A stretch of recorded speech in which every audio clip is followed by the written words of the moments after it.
I call Yusuf Atai to give motivation speech.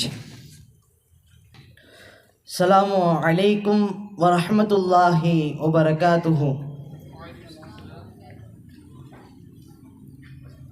ஒரு மாபெரும் நிலப்பரப்பை கொண்ட ஒரு நாட்டினை ஒரு அரசர் பல்லாண்டு காலமாக அந்த நாட்டை ஆண்டு அதில் வாழ்ந்து கொண்டிருக்கக்கூடிய மக்களுக்கு தன்னால் முடிந்த உதவிகளை செய்து இந்த நாடு எப்படியாவது முன்னேற வேண்டும் என்பதற்காக பல்வேறு உழைப்புகளை செய்து அந்த நாட்டை ஒரு சீரமைப்படுத்திய அந்த அரசர் தன்னுடைய முதிர்ந்த கடைசி காலகட்டத்தில் யோசிக்கின்றார், கஷ்டப்பட்டு சீரமைத்த இந்த நாடை அடுத்து நாம் யாரிடத்தில் ஒப்படைப்பது என்பதாக தன் மனதிற்குள் சிந்தித்த அவர் ஒரு அறிக்கையும் மக்களிடத்தில் வருகின்றார். ஒரு சின்ன போட்டி மாதிரி வைக்கிறார். யார் இந்த இடத்தில் இருக்கக்கூடிய இந்த காட்டிற்கு உள்ளே சென்று உயிரோடு எத்தனை நாட்களானாலும் சரி உயிரோடு யார் அந்த காட்டிலிருந்து வெளியேறுகிறார்களோ அவர்தான் அடுத்த இந்த நாட்டிற்குண்டான அரசர் என்பதாக ஒரு அறிக்கையை விடுகின்றார். ஏராளமான நாடுகளிலிருந்து பல்வேறு இளவரசர்களும் பல்வேறு வீரர்களும் இந்த போட்டிக்காக கலந்து கொள்வதற்காக வருகின்றாங்க. ஏன்னா ஒரு பெரிய பலப்பரவு உண்ட ஒரு நாடு, அதற்கு அரசாராக வேண்டும் என்பதற்காக பல்வேறு இடங்களிலிருந்து பல்வேறு நபர்கள் இந்த போட்டியிலே கலந்து கொள்வதற்காக அந்த நேரத்தில் வருகின்றார்கள். அப்போ சுற்றி முற்றி இருக்கிறவங்கலாம் அந்த போட்டிக்கு வந்தவங்கள்ட்ட சொல்கிறாங்களாம், இந்த போட்டிக்கு நீங்கள் ஏன் வந்தீங்க? சின்ன வயசாக இருக்கிறீங்க, இந்த போட்டிக்கு ஏன் நீங்கள் வந்தீர்கள்?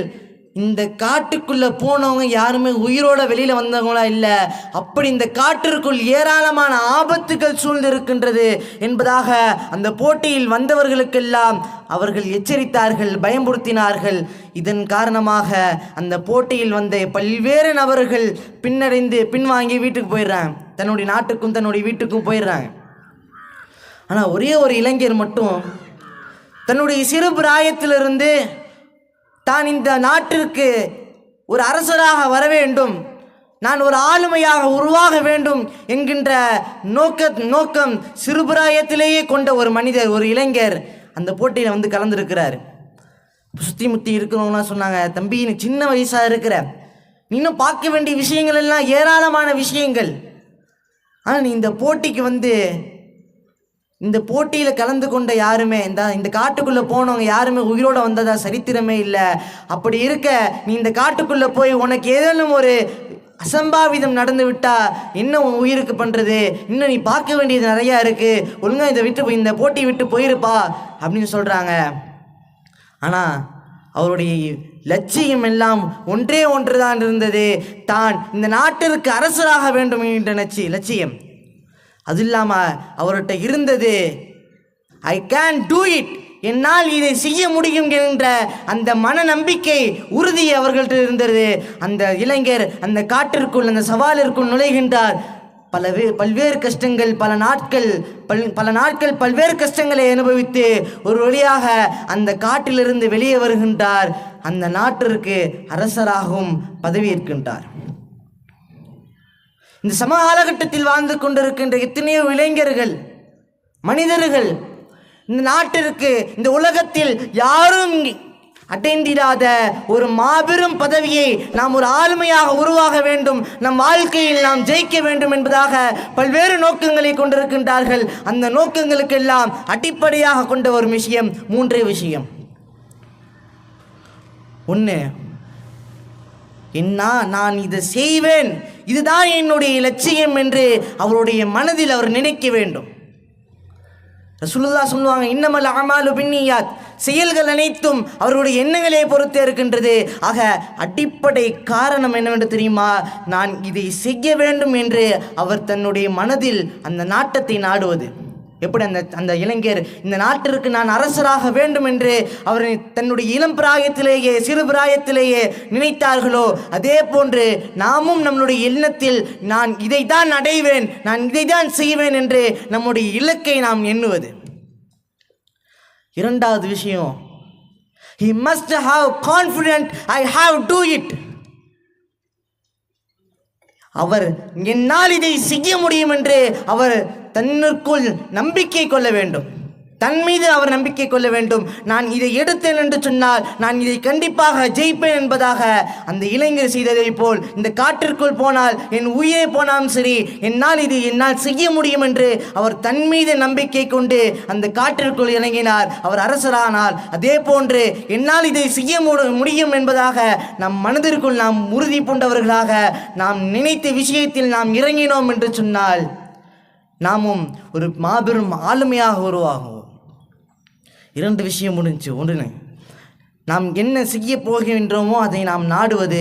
2வது விஷயம், அதை என்னால் செய்ய முடியும் என்பதாக நம்பிக்கை கொள்வது. 3வது விஷயம், நாம் எதை செய்கிறோமோ அதை பிரியப்பட்டு செய்யணும். ஒரு 9 வயசு பையன் அவருக்கு கண்ணு தெரியாது.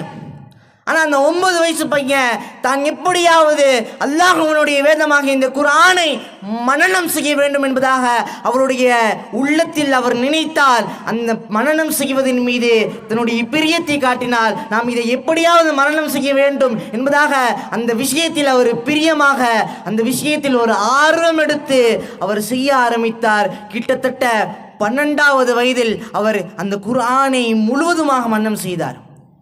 எப்பேற்பட்ட குழந்தை? கண்ணு தெரியாத ஒரு குழந்தை, ஒரு சிறுவன் தான் குர்ஆனை முழுவதுமாக மனனம் செய்ய வேண்டும் என்று நினைத்தார். மக்காவினுடைய இமாம் சுதேசி இமாமை போன்று ஓத வேண்டும் என்று நினைத்தார். நாம் சுதேசி இமாமை சிந்திக்க வேண்டும் என்பதாக பல்வேறு எண்ணங்களை கொண்ட அந்த 9 வயசு மாணவர் அதற்கு ஆர்வத்துடன் எடுத்து செய்தார். 12 வயதில் அந்த குர்ஆனை முழுவதுமாக அவர் மனனம் செய்தார். கண்ணு தெரியாத குழந்தை. இன்னைக்கு எங்கெங்கோ மூலை முடுக்குகள் எல்லாம் கடை தெருவில் எல்லாம் வீட்டு வாசலில் எல்லாம் உட்கார்ந்து ஃபோனை நோண்டிக்கொண்டு ஸ்டேட்டஸை போட்டுக்கொண்டு தன்னுடைய நேரங்களை வீணடித்து கொண்டிருக்கக்கூடிய இந்த இளைஞர் சமுதாயத்திற்கு இப்பேற்பட்ட இந்த கண்ணு தெரியாத ஒரு சிறுவன் முன்மாதிரியாக இருக்கின்றான். நாம் எந்த விஷயத்தை செய்தாலும் நான் இந்த பிஸ்னஸில் இறங்குவேன், நான் இந்த தொழிலில் இறங்கினேன் என்று சொன்னால் நான் வெற்றி பெறுவேன் என்று அவர் நினைப்பது மட்டுமில்லாமல் அவர் அந்த பிஸ்னஸ் அந்த தொழிலிலே அவர் ஆர்வத்தோடு செய்தால் மட்டும்தான் அவர் அந்த தொழிலிலும் சரி தன்னுடைய வாழ்க்கையிலும் சரி அவர் வெற்றி பெற முடியும். ஆக இனி வரக்கூடிய காலகட்டத்தில் இந்த 3 விஷயங்களையும் நான் பின்பற்றி இந்த உலகத்தில் மாபெரும் ஆளுமையாக வரக்கூடிய வாக்கியத்தை வல்லோன் அல்லாஹ் நம் அனைவருக்கும் தந்தருள் புரிவானாக. ஆகிரு தஅவானா அல்ஹம்துலில்லாஹி ரப்பில் ஆலமீன். அஸ்ஸலாமு அலைக்கும் வரஹ்மத்துல்லாஹி வபரகாத்துஹு.